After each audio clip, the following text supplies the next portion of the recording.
শুভ বন্ধুরা, শুভ সন্ধ্যা। পৃথিবীর সবচেয়ে বৃহৎপূর্ণ অঞ্চল ইসরায়েল, গাজা,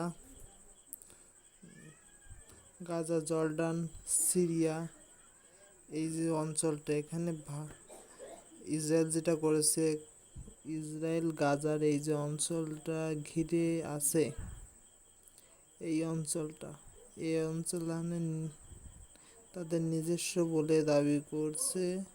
এখানে যত লোকজন আছে তাদের উৎখাত করার চেষ্টা করছে। এখন যেটা দরকার, মুসলিম বিশ্বের যেটা করণীয়, জর্ডান এখান থেকে যদি আক্রমণে যায়, সিরিয়া যদি এখান থেকে আক্রমণে যায়, অ্যাট